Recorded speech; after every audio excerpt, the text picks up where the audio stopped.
Eu sou Mário Persona e essas são as respostas que eu dei aos que me perguntaram sobre a Bíblia. Você escreveu dizendo que viu algo no site do History Channel, afirmando que Jesus não era pobre, mas era muito rico. Ali dizia assim: Jesus não era pobre, pelo contrário, sua árvore genealógica chega até a dinastia de Davi, um dos homens mais ricos da história bíblica. Bem, eu fui verificar o link que você me enviou e no final da página, com o título Jesus não era pobre, está a fonte do artigo do Huffington Post, em espanhol, com o título Jesus não provinha de família pobre. Bem, esse título já fica um pouco mais perto da verdade, mas ainda assim, há 1000 anos da realidade. E a razão é esta mesma: Jesus nasceu 1000 anos antes, sim, 1000 anos antes de Cristo, ou 1000 anos antes, depois do rei Davi. Sabe o que são 1000 anos? Eu poderia buscar na minha genealogia e não acharia um ancestral que tenha vivido há 1000 anos. Mas supondo que eu encontrasse e ele tivesse sido um rei, será que isso me faria rico? 1000 anos, pensa só. Será que quem escreveu isso sabe o que significam 1000 anos?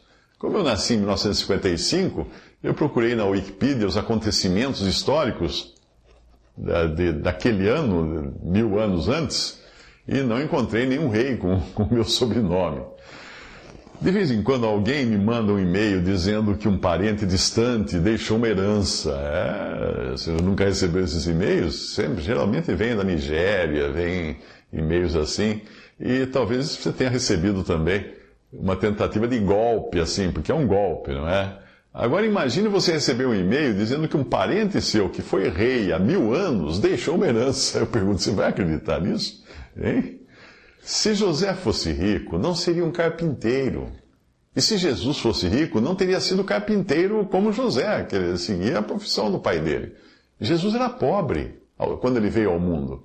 Sim, embora ele tivesse sido muito rico antes de vir ao mundo. Porque já sabeis a graça de nosso Senhor Jesus Cristo, que sendo rico, por amor de vós se fez pobre, para que pela sua pobreza enriquecesseis. 2 Coríntios 8, 9. Esse versículo fala do lugar que o Senhor deixou na glória. E não existe riqueza que se compare àquilo que ele deixou nos céus. Mas ainda assim, ele deixou tudo, exceto a sua divindade, claro, para se fazer pobre. E veio ao mundo na qualidade, na forma de servo.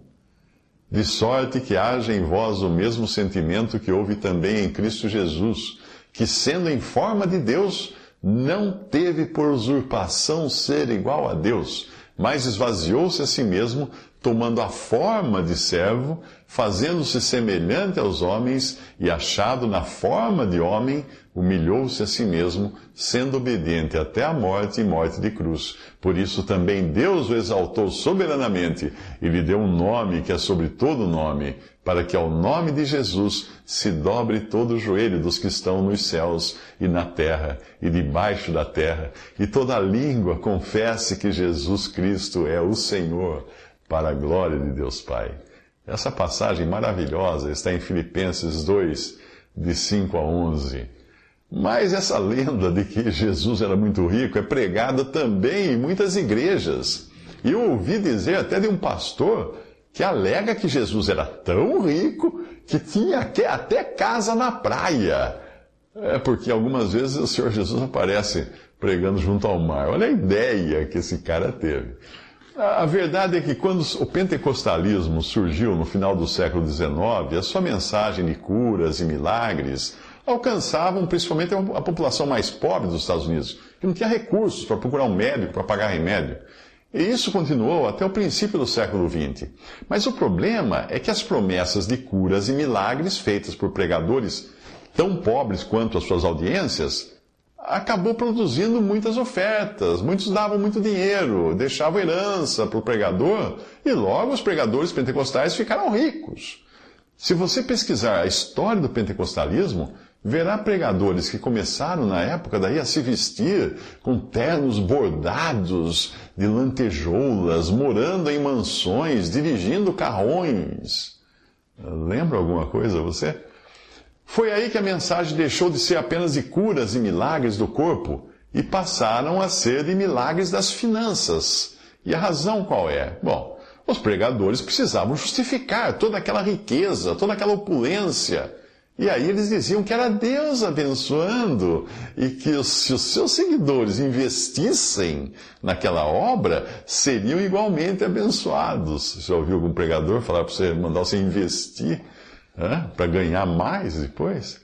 Foi assim que nasceu o Evangelho da Prosperidade. E para fundamentar isso, passaram a buscar no Antigo Testamento as promessas que Deus fez a Israel, não à igreja.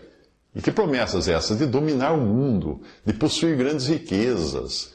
No Brasil, essa onda chegou mais tarde do que nos Estados Unidos, onde hoje lá ela alcança muito mais a população de imigrantes que foram pobres para lá para tentar ganhar a vida. Os mesmos pentecostais brasileiros se lembram, os mais velhos hoje, se lembram de que as pregações no Brasil de igrejas pentecostais costumavam ser feitas em tendas, porque muitas não tinham nem dinheiro para construir um templo. Não tinha nada a ver com promessas de prosperidade as pregações. Falava-se do Evangelho, falava-se de Cristo, de curas e coisas do tipo, mas ninguém prometia riqueza debaixo de uma tenda toda remendada. Mas voltando à questão da pobreza dos pais de Jesus, se você ler o Antigo Testamento, verá que o sacrifício que era feito para a purificação da mulher, da mãe que tivesse dado à luz, incluía uma cláusula para os mais pobres dentre os israelitas, que não pudessem comprar um animal graúdo para o sacrifício. Veja a passagem.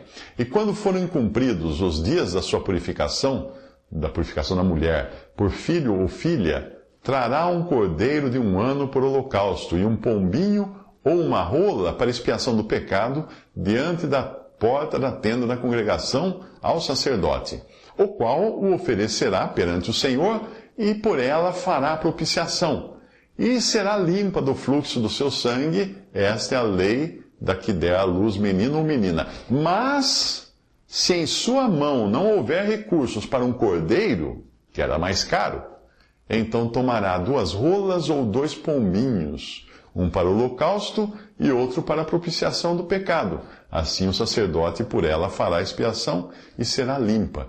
Levítico 12, versículos 6 a 8.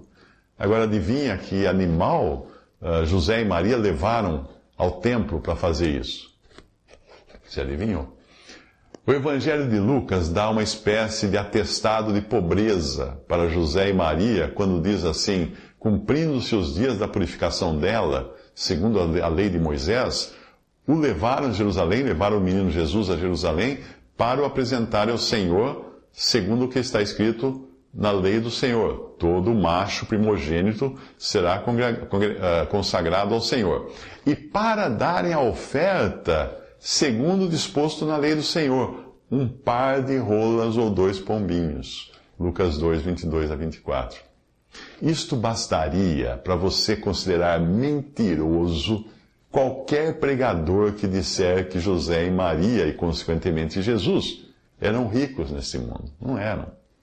Você irá concordar que não devia ser rico alguém que precisava ser mantido por mulheres de posses, mulheres ricas, como Jesus era. Ou que emprestasse as coisas de que ele necessitava em alguns momentos da sua vida aqui para fazer seus milagres ou outras coisas. Veja o que está escrito na Bíblia. Algumas mulheres que haviam sido curadas de espíritos malignos e de enfermidades, Maria, chamada Madalena, da qual saíram 7 demônios, Joana, mulher de Cusa, procurador de Herodes, veja só, uma mulher nobre, da nobreza, do procurador, esposa do procurador de Herodes, Susana, muitas outras, que o serviam com seus bens. Lucas 8, de 2 a 3. Se Jesus fosse rico, seria o contrário. Ele estaria servindo essas mulheres com os seus bens. Jesus emprestou barcos dos discípulos pescadores para viajar, ou para usar de púlpito. A casa de Lázaro e das suas irmãs Marta e Maria, Jesus emprestava para se hospedar nela. Ele emprestou pães e peixes de um garoto para poder multiplicar, fazer o milagre da multiplicação. Ele emprestou um jumentinho para entrar em Jerusalém. Ele emprestou um cenáculo, que era um aposento num lugar alto, para celebrar a Páscoa com seus discípulos. Ele emprestou até depois da morte um túmulo para ser sepultado, sim. Sim, o túmulo de José de Arimateia e os ungüentos que levaram José de Arimateia e Nicodemos para o seu sepultamento, porque ele não tinha nada. Ele não tinha plano de saúde ou plano de funerário, não tinha nada disso. Ao morrer, o Senhor deixou apenas a roupa do corpo, que ainda foi sorteada entre os soldados.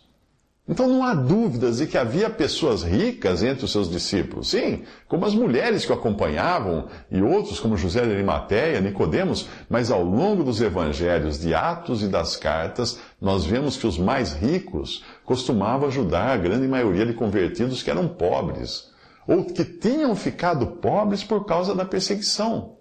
Se você tivesse sido um judeu vivendo na Alemanha nos anos 40, de 1940, e precisasse fugir só com a roupa do corpo para escapar à perseguição nazista, você saberia o que era viver como cristão no primeiro século. Era exatamente isso.